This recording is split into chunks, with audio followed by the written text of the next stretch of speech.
खालिक कायनात ने फरमाया लिज़्ज़करि मिस्लु हज़्ज़िल उन्सयैन। विरासत को आपने गौर से सुनना है। मर्द के लिए दो औरतों के हिस्से के बराबर हिस्सा है, यानी एक शख्स उसकी औलाद में बेटे भी हैं बेटियां भी हैं, या बेटे बेटियां नहीं हैं, भाई हैं और बहनें हैं, तो क्या होगा? मर्द का डबल होगा, औरत का उसके मुकाबिल सिंगल होगा। मसलन अगर मर्द को 2 एकड़ मिल रहे हैं तो औरत को 1 एकड़ मिलेगा। और यहाँ ये भी अर्ज करता जाऊं कि कोई तंजीम या औरतों के हुकूक के मुतालिक आवाज उठाने वाले वो गुलाब पकड़े हुए और लालटीन और मोमबत्तियां लिए हुए कोई तंजीम और कोई माफिया इस पे बोले कि देखें औरतों का हक जो है ना यहाँ पर थोड़ा है और मर्दों का ज्यादा है, तो आप गौर करें औरत को ये जो दिया जा रहा है ये सिर्फ तोहफा ही तोहफा है, क्योंकि इसको सिंगल देकर खर्चे सारे मर्द के जिम्मे हो गए, अखराजात सारे मर्द के जिम्मे, घर की कफालत मर्द के जिम्मे, इसको तो फ्री में दे दिया। इसलिए आपने देखा होगा अमूमन ज्यादा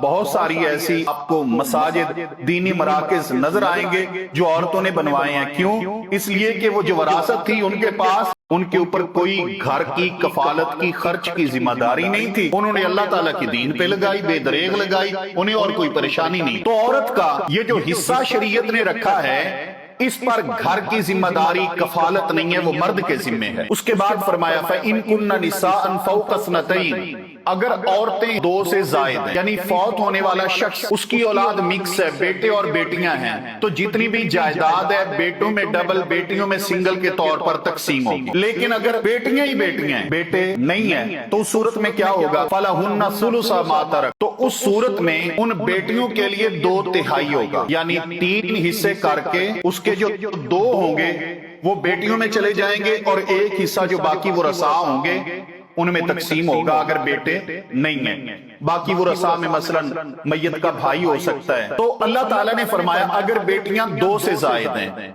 2 या 2 से जायद, तो उस सूरत में उनके लिए 2/3 है। वह इनकानत वाहिदतन, और अगर बेटी 1 है, सिर्फ 1 बेटी ही बेटी है और औलाद बेटे नहीं है, तो उस सूरत में क्या है? फरमाया फलहन निस्फ, उस बेटी का आधा होगा और बाकी जो आधा होगा, बाकी जो वुरसा होंगे जिनका नंबर आएगा वो उनको मिल जाएगा। वह इनकानत वाहिदतन फलहन निस्फ वली अबवैहि लिकुल्लि वाहिदिन मिनहुमा सुदुस, और माँ बाप के लिए हर एक के लिए उन दोनों में से छठा हिस्सा है। यानी ये जो औलाद में तकसीम होगा तो माँ और बाप का हिस्सा निकालने के बाद तकसीम होगा। यानी बेटा फौत हो गया, माँ बाप दोनों जिंदा हैं, तो दोनों को छठा हिस्सा दोनों को मिलेगा, और अगर एक जिंदा है तो उसको छठा हिस्सा मिल जाएगा। फिर अल्लाह तबारक व तआला ने फरमाया इन कान लहू वलद, अगर उसकी औलाद हो, अगर मैयत की औलाद है, माँ बाप भी जिंदा है, तो दोनों के लिए छठा हिस्सा होगा, यानी छठा ही माँ को फिर छठा बाप को भी। फ़इन लम यकुन लहू वलदुन ववारिसहु अबवाहु फलिउम्मिहि सुलुस, और अगर मैयत की औलाद नहीं और उसके वारिस सिर्फ और सिर्फ माँ और बाप हैं और कोई नहीं है, माँ बाप ये दोनों वारिस हैं, मैयत की औलाद नहीं है, तो उस सूरत में अल्लाह ताला ने फरमाया फली उम्मिहि सुलुस, माँ का होगा तीसरा हिस्सा, 1/3 किसको मिल जाएगा? माँ को मिलेगा, और बाकी कितने हिस्से बच जाएंगे? 2, वो किसको मिलेंगे? किसको मिलेंगे? वो वालिद को मिलेंगे। माशाल्लाह तगड़े, वो वालिद को मिल जाएंगे, क्योंकि वारिस 2 ही थे, माँ और बाप, तीसरा माँ ले गई, 2 हिस्से बाप को। फ़इन कान लहू इख्वतुन फलिउम्मिहि सुदुस मिन बादि वसियतिन यूसी बिहा औ दैन, और अगर मैयत के भाई भी हैं, अब तीसरी सूरत है कि औलाद नहीं है, माँ है, बाप है और भाई है, तो इस सूरत में अल्लाह ताला ने फरमाया माँ को मिलेगा छठा, माँ को छठा, मिन बादी वसीयतिन यूसी बिहा औ दैन, वो जो मैयत वसीयत करके गया है उस वसीयत को पूरा करने के बाद, अगर कर्जा है तो कर्ज देने के बाद, और अगर तजहीज़ो तकफीन का कोई और बंदोबस्त नहीं है तो उसी के माल से तजहीज़ो तकफीन करने के बाद, वसीयत पूरी करने के बाद, कर्जा देने के बाद, तजहीज़ो तकफीन करने के बाद माँ को मिलेगा छठा हिस्सा, मां को छठा, और बाकी कौन ले जाएगा? बाप। अगर भाई थे तो मां का छठा, बाकी बाप का, और अगर भाई नहीं है तो फिर मां का तीसरा, बाकी बाप का। यानी भाइयों की मौजूदगी ने मां का हिस्सा काम किया है, खुद नहीं लिया। बात समझ आई है? खुद नहीं लिया। क्यों? इसलिए कि बाप अभी मौजूद है। जो उसके पास जा रहा है वो किधर आना है? वो भाइयों को ही आएगा ना। तो मोहतरम साथियों, अल्लाह ताला ने फरमाया आबाउकुम व अबनाउकुम ला तदरूना अय्युहुम अक़रबु लकुम नफ़ा। तुम विरासत को तकसीम करते हुए ये देखते हो कि मेरे लिए मुफीद कौन है, कौन सा बेटा ज्यादा नफा मांदा है, कौन सा ज्यादा खिदमतगार है। अल्लाह फरमाते हैं तुम नहीं जानते तुम्हारे बेटे तुम्हारे लिए ज्यादा मुफीद है या तुम्हारे माँ बाप तुम्हारे लिए ज्यादा नफा बख्श और फायदा देने वाले हैं। अल्लाह ताला ही जानने वाला और हिकमत वाला है। उसके बाद अल्लाह ताला ने मियाँ और बीवी की विरासत बयान फरमाई है। मियाँ और बीवी फरमाया वलकुम निस्फु मा तरका अज़वाजुकुम, तुम्हारी बीवियां जो छोड़ गई हैं उसका आधा तुम्हारे लिए होगा। कब? ये उस सूरत में अगर बीवी की औलाद नहीं है। मेरी बात पे तवज्जो कीजिए। कब? जब बीवी की, ये नहीं कि मियाँ की औलाद नहीं, यानी बीवी की औलाद नहीं। बीवी की औलाद नहीं, मसलन एक शख्स की कई बीवियां हैं ना, दूसरी बीवी से है, तीसरी बीवी से इसकी औलाद है, लेकिन जो फौत हुई है उससे औलाद नहीं है, तो सूरत में उसकी जायदाद का इसको आधा हिस्सा मिल जाएगा। यानी मियाँ की तो औलाद है लेकिन जो फौत होने वाली है उसकी औलाद नहीं थी। इल्लम यकुल लहुन्ना वलद, अगर उन औरतों का बच्चा नहीं है, औलाद नहीं है, तो उस सूरत में शौहर का आधा होगा। फ़इन कान लहुन्ना वलद, और अगर उनकी औलाद होगी फलकुमुर रुबउ मिम्मा तरकना, तो उस सूरत में तुम्हारा चौथा हिस्सा होगा। शौहर को चौथा मिलेगा, बाकी औलाद में तकसीम होगा। मिन बादी वसीयतिन यूसीना बिहा औ दैन, लेकिन अगर कोई वसीयत कर गई है या उन पे कर्जा है तो उसकी अदायगी के बाद उनके लिए क्या होगा? बीवी को क्या मिलेगा अगर शौहर साहब जो है ना वो फौत हो जाते हैं? फरमाया वाला हुन्ना रुबउ मिम्मा तरकतुम, उनका चौथा हिस्सा होगा, बीवी का चौथा हिस्सा होगा। अगर इल्लम यकुल लकुम वलद, अगर तुम्हारी फौत होने वाले की औलाद ना हुई, ये भी गौर करें। यानी ये नहीं कहा जा रहा कि बीवी की औलाद, मुमकिन है बीवी की औलाद हो लेकिन शौहर की ना हो, पहले उसकी औलाद हो, फिर वो बेवा हो गई हो, फिर इससे निकाह कर लिया है और उसके बाद ये फौत हो गया, तो इस सूरत में इससे अगर उसकी औलाद नहीं है, बच्चा नहीं है इस शौहर से, इस बीवी का या किसी और बीवी का, इस मर्द की औलाद नहीं, तो उस सूरत में बीवी को चौथा हिस्सा मिलेगा। फ़इन कान लकुम वलद फलहुन्ना सुमुन, और अगर तुम्हारी औलाद होगी तो उस सूरत में बीवी का आठवां हिस्सा होगा। तुम जो भी छोड़ जाओगे वसीयत और कर्जा देने के बाद। वसीयत की बात भी सुन लें, यानी एक शख्स ये समझता है कि मेरी अपनी जाती सुलभी औलाद कोई नहीं, जायदाद इर्द गिर्द के दीगर मुरसा को ना चली जाए, तो कहता है सारी मदरसे दे देना, वसीयत कर जाए, मस्जिद बनवा देना, वसीयत कर जाए, अस्पताल बनवा देना, यतीमों को दे देना। जायज है ये? अगर ये वसीयत करना चाहता है तो सिर्फ तीसरे हिस्से में वसीयत कर सकता है, यानी 1/3 वसीयत कर सकता है, बाकी माल इसका वरसा में तकसीम होगा। और ये भी ध्यान में रखें कि औलाद अच्छाई करती है, बुराई करती है, नाफरमान है, जैसी भी है, मर्द को, बाप को, औलाद को आक करने का कोई इख्तियार शरीयत ने नहीं दिया। ये ऐलान नहीं करवा सकता कि ये बेटा मेरा नाफरमान है, मैंने आक कर दिया, कोई इख्तियार नहीं आक करने का वालिद। फिर अल्लाह ताला ने फरमाया इन काना रजुलुन यूरसु कलालतन अव इमराअ वलहु अखुन औ उख्त, एक ऐसा शख्स से फौत हुआ, माँ बाप भी नहीं, कोई औलाद भी नहीं, भाई है या बहन है, तो उस सूरत में उनमें से हर एक के लिए छठा हिस्सा होगा। फ़इन कानु अक्सर मिन ज़ालिका फ़हुम शुरकाउ फ़ी सुलुस मिन बादि वसीयतिन यूसा बिहा औ दैन, और भाई बहनें अगर ज्यादा हैं تو तीसरा हिस्सा उन सब में बराबर बराबर तकसीम हो जाएगा वसीयत या कर्ज देने के बाद। बाकी देखा जाएगा कोई और अजीज व अकारिब जो है ना, वो करीबी रिश्तेदार है तो उसको मिल जाएगा। ये अल्लाह ताला ने यहां पर बयान फरमाए विरासत के अहकामात। इसके अलावा इस सूरह मुबारका में बहुत सारे अहकामात परवरदिगार आलम ने बयान फरमाए हैं। इनमें खालिक कायनात ने बदकारी करने वाली औरत की इब्तदाई सजा बयान फरमाई है। सबसे पहले फरमाया कि उसे रोक के रखो, घरों में बंद करके रखो, 4 गवाह उन पे कायम करो। लेकिन बाद में अल्लाह ताला ने उनकी हद बयान फरमा दी। ये पहले की बात है। बाद में हद आ गई कि अगर कंवारियां हैं तो उन पे 100 कोड़े हैं, और अगर शादीशुदा है तो पत्थर मार मार के रजम कर देना है। उसके बाद लौंडी की निसफ हद है, यानी आजाद औरत के मुकाबला में लौंडी की निसफ हद है। अगर लौंडी कवारी बदकारी करती है, आजाद औरत पे 100 कोड़े होंगे, लौंडी पे 50 होंगे। इसी तरह एक दूसरे का माल खाना अल्लाह ताला ने हराम करार दिया है, इल्ला ये कि बाहमी रजामंदी के साथ तिजारत हो तो वो जायज है। फिर अल्लाह तबारक व तआला ने नमाज के मुतालिक फरमाया कि जब नशे की हालत हो तो नमाज के करीब नहीं आना।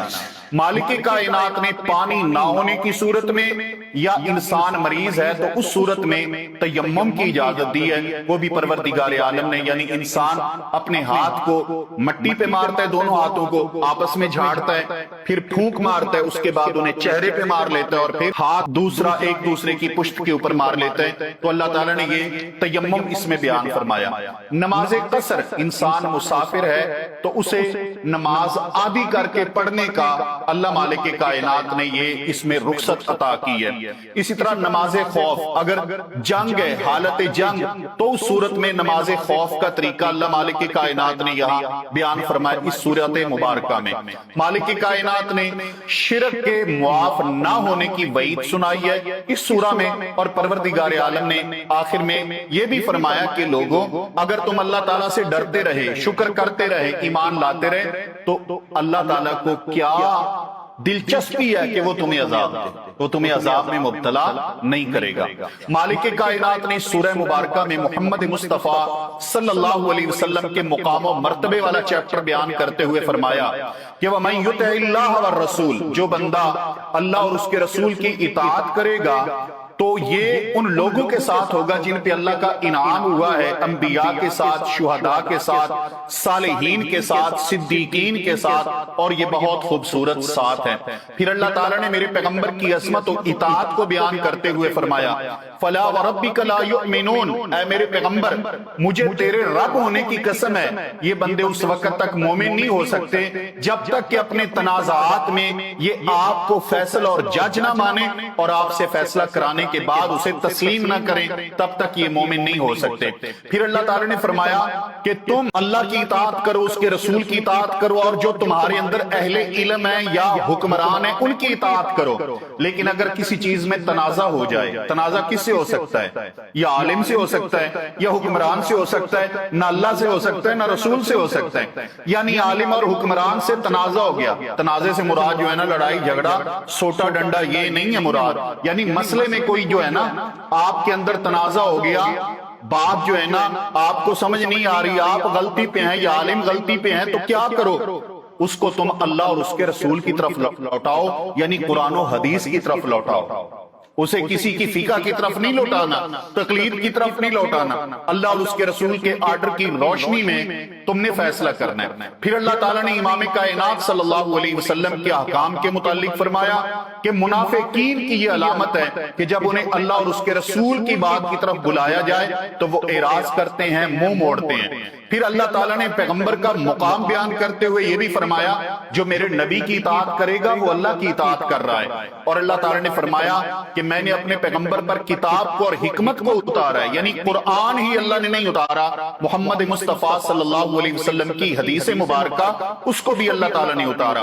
और फिर अल्लाह ताला ने ये तमाम बातें बयान करने के बाद फरमाया, मेरे पैगंबर की अथॉरिटी है, ये हैसियत है, ये मुकाम है, ये शान है। मेरे पैगंबर की जुबान का, कौल का, फेल का, عمل کا، عدل کا، اصل کا، نقل کا، اور اس کے بعد بھی اگر کوئی میرے پیغمبر صلی اللہ علیہ وسلم کی بات سے اعراض کرے گا، وَمَن يُشَاقِقِ الرَّسُولَ مِن بَعْدِ مَا تَبَيَّنَ لَهُ الْهُدَى وَيَتَّبِعْ غَيْرَ سَبِيلِ الْمُؤْمِنِينَ نُوَلِّهِ مَا تَوَلَّى۔ مالک کائنات فرماتے ہیں جو بندہ اللہ اور اس کے رسول اللہ صلی اللہ علیہ وسلم کی راہ واضح ہو جانے کے بعد میرے نبی کے راستے کو چھوڑے گا، اہل ایمان صحابہ کرام ان کے طریق سے منہ موڑے گا، تو نولیہ ما تولا، ہم اس کو اس کی موج میں مست کر دیں گے، جدھر وہ جائے گا رسی ڈھیلی کر دیں گے، اور اسی ضلالت و گمراہی میں وہ حیران اور خوش پھرتا رہے گا۔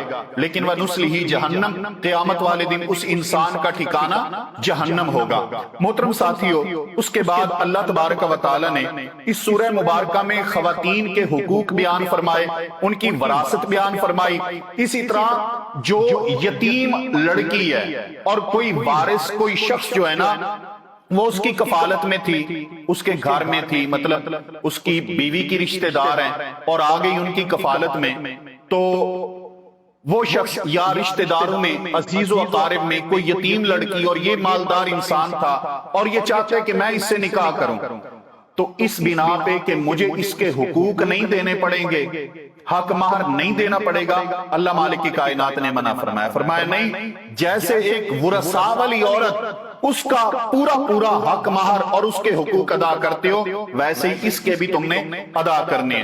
پھر مالک کائنات نے ایک حلال چیز اس سے منع کر دیا، اگر عورتوں میں انصاف نہیں کر سکتے، مالک کائنات نے 1 2 3 4 بیویوں کی نکاح کرنے کی اجازت دی، اور پھر فرمایا فَإِنْ خِفْتُمْ أَلَّا تَعْدِلُوا فَوَاحِدًا، اگر تم یہ ڈر کرتے ہو، یہ خطرہ ہے کہ انصاف نہیں کر سکو گے، تو پھر ایک بس، یعنی انصاف اتنا ضروری ہے، عدل اتنا ضروری ہے۔ محترم ساتھیو، پھر اس کے بعد اللہ تعالیٰ نے خواتین کو سمجھایا آزادی کرتی ہو، الرجال قوامون علی النساء، مرد تمہارے اوپر حاکم ہے، مرد تمہارے اوپر نگہبان ہے، مرد تمہارے اوپر ذمہ دار ہے۔ کیوں؟ اس لیے کہ گھر کا سارا نظام اور خرچ چلانے والا وہ ہوتا ہے، اس بنا پر اللہ تعالیٰ نے ان کو فضیلت بھی دی ہے اور تمہارے اوپر قوام اور نگران بھی مقرر کیا ہے۔ واجب الاحترام ساتھیو، اور آخری عنوان اس سورہ مبارکہ کا میں عرض کروں، وہ اللہ تعالیٰ نے حرام رشتے بیان فرمائے ہیں، وہ رشتے جو حرام ہیں، جن سے نکاح نہیں ہو سکتا۔ مالک کائنات نے فرمایا حرمت، اس سے پہلے ایک آیت ہم نے پڑھنی ہے اور اس پہ غور کرنا ہے کہ اس آیت پہ اگر آپ غور کریں آپ چونک جائیں گے کہ اللہ نے کس دور میں محمد مصطفیٰ کو بھیجا، کن لوگوں میں بھیجا صلی اللہ علیہ وسلم۔ اللہ تعالیٰ فرماتے ہیں وَلَا تَنْكِحُوا مَا نَكَحَ آبَاؤُكُمْ، اے لوگوں ان عورتوں سے نکاح نہ کرو جن سے تمہارے باپ نکاح کر چکے ہیں۔ میرے پیغمبر رحمت نہیں تو اور کیا ہیں جن کے آنے پہ رشتوں کی پہچان ملی ہے۔ تو اللہ تعالیٰ نے یہ فرمایا پھر کہ یہ رشتے حرام ہیں، ماں تمہاری حرام ہے، وَبَنَاتُكُمْ بیٹیوں سے نکاح حرام ہے، بہنوں سے نکاح حرام ہے، پھوپھیوں سے نکاح حرام ہے، خالاؤں سے نکاح حرام ہے، وَبَنَاتُ الْأَخْ بھتیجی سے نکاح حرام ہے، وَبَنَاتُ الْأُخْتِ بھانجی سے نکاح حرام ہے، وَأُمَّهَاتُكُمُ اللَّتِي أَرْضَعْنَكُمْ تمہاری وہ مائیں جنہوں نے تمہیں دودھ پلایا، جس کا تم نے دودھ پی لیا، اس سے نکاح حرام ہے، وَأَخَوَاتُكُمْ مِنَ الرَّضَاعَةِ اور جن بہنوں کے ساتھ مل کے تم نے دودھ پیا، یعنی رضائی دودھ کی بہن، وہ حرام ہے، وَأُمَّهَاتُ نِسَائِكُمْ اور تمہاری بیویوں کی مائیں حرام ہیں۔